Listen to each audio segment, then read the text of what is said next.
Bendito é o fruto do vosso ventre, Jesus. Santa Maria, Mãe de Deus, rogai por nós, pecadores, agora e na hora de nossa morte.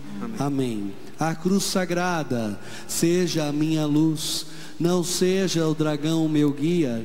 Retira-te, Satanás, nunca me aconselhes coisas vãs. É mal que tu me ofereces, bebe tu mesmo do teu veneno. São Miguel Arcanjo, defendei-nos no combate.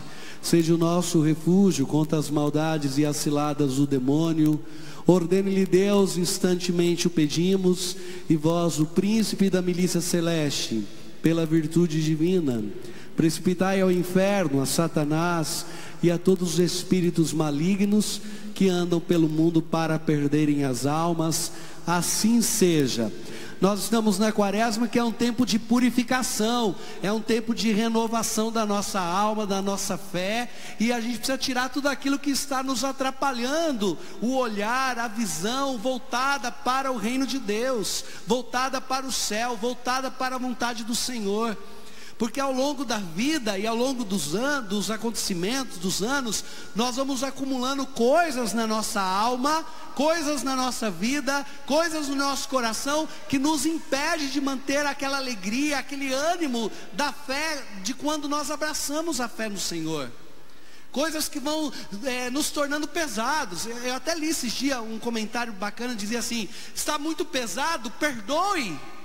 Quer dizer, há tantas coisas que nós vamos acumulando ao longo dos meses da vida, que vão impedindo que os nossos passos sejam acertados, que a nossa direção seja de fato as coisas do alto, as coisas de Deus. O que tem impedido você de seguir a tua caminhada?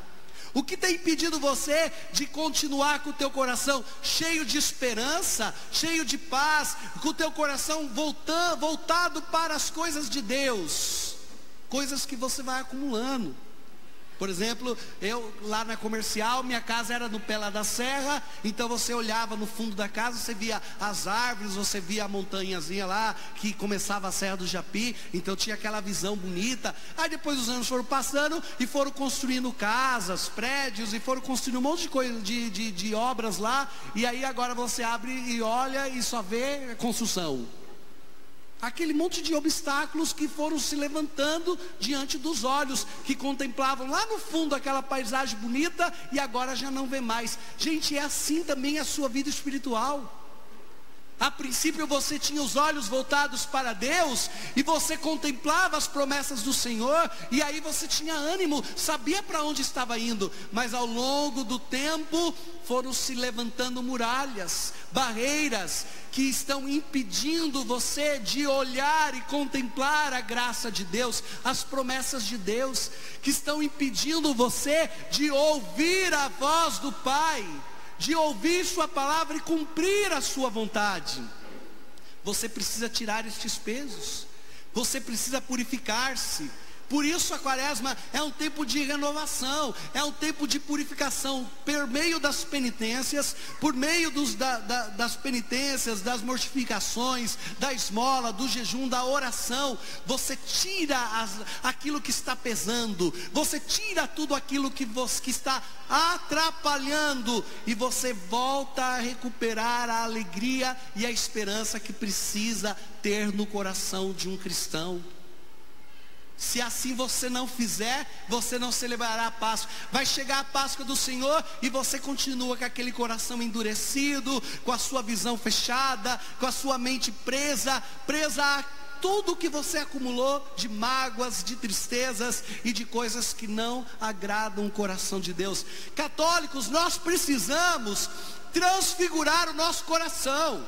Nós precisamos transfigurar o nosso olhar, nós precisamos transfigurar a nossa vida, deixar com que as coisas, as provas, os sofrimentos da vida presente não nos impeça de termos aquela fé e aquela esperança própria de quem confia no Senhor, de quem já compreendeu o que Deus preparou para nós, que é muito maior do que as coisas, do que a vida nessa terra.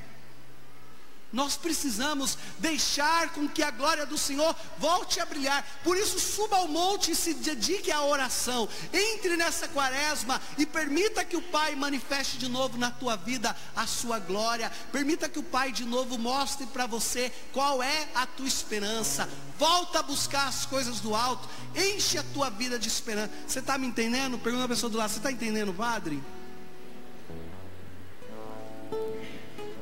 Veja, o que impedia Abraão de seguir a vontade de Deus? Talvez o apego do filho, mas Abraão não, ouviu a voz do pai, e mesmo que tivesse que ofertar o seu filho Isaque, ele estava pronto a seguir a vontade de Deus. O que tem impedido você de viver a esperança e o chamado da glória do reino de Deus? Quais são os Isaques que estão impedindo você no seguimento de Jesus Cristo? Talvez é o seu. Presta atenção em mim, gente. Olha para o padre. O que tem impedido você? São os filhos? É o seu apego ao seu tempo? É o apego às coisas materiais, ao seu trabalho? O que tem impedido você? São as amizades? O que está impedindo você de voltar os seus olhos novamente para Deus, que um dia você fez um encontro com Ele? Quais são os Isaques que você tem que levar em sacrifício? Quais são os apegos que você tem que lhe impedem de entrar novamente no caminho do Senhor? Hoje o Senhor te chama, escuta. O que está lhe impedindo, deixa de lado. Vença, volte a ouvir a voz de Deus. Você escutou no Evangelho: este é o meu filho amado, escutai-o. E nós precisamos voltar a ouvir este Deus que nos chama, encher novamente o nosso coração da esperança da palavra do Senhor. E fala, ouvir hoje é a grande dificuldade no mundo de tantos ruídos, de tantas superficialidades. Ouvir com profundidade, com a inteligência e com o coração, aquilo que Deus espera. Tem faltado isso. E você vê, pela falta da escuta, pela falta dessa oferta, dessa esperança, aumenta as estatísticas de pessoas sem religião. Aumenta a estatística do ateísmo. Aumenta a estatística de gente que diz que crê em Deus, mas não quer saber se Deus tem alguma regra, alguma norma. Um Deus que não me atrapalha, um Deus que não tem mandamento, um Deus que não compromete o meu tempo. Aumenta, mas ao mesmo tempo, o que a gente viu no jornal? Aumenta o número de pessoas se suicidando, sem esperança, sem ânimo. Porque para que serve essa vida? Olha as provas, olha a cruz, olha o sofrimento. Se não existe esperança, se não existe lá no fundo algo maior que eu devo buscar, para que a razão dessa vida? E as pessoas se perdendo o sentido para viver, perdendo a alegria da vida. Amados irmãos, a fé no Senhor, a esperança, a fé nas promessas de Deus nos dá ânimo para continuar. E por isso tem tanta gente desanimada, sem esperança, que aí no momento não escuta a voz do Senhor, não escuta a palavra, não caminha, não enche o seu coração das promessas de Deus. Aí quando vem as provações, quando vem a cruz, quando vem as tempestades, a pessoa se desespera, a pessoa não tem ânimo, não tem força. Você vê lá a pessoa arrasada, caída, e aí você fica pensando, o que está acontecendo? E aí você vê que aquela fraqueza do coração da pessoa é uma falta de um objetivo maior, é a falta de uma esperança maior que só a palavra de Deus pode nos conceder. Escuta a voz do meu filho amado, porque se assim você escutar, o teu coração transfigurado vai ter a força de passar pela paixão da cruz, vai ter a força de passar pelas provas próprias dessa vida. Se você escuta a voz do Pai e você enche o teu coração das palavras de Deus, você terá a força e a coragem necessária para ao final de uma jornada, de uma luta, ter a certeza de celebrar as promessas de Deus, que são as vitórias, que é a vida verdadeira, que é a Páscoa do Senhor. Nós entramos nessa quaresma, nesse caminho.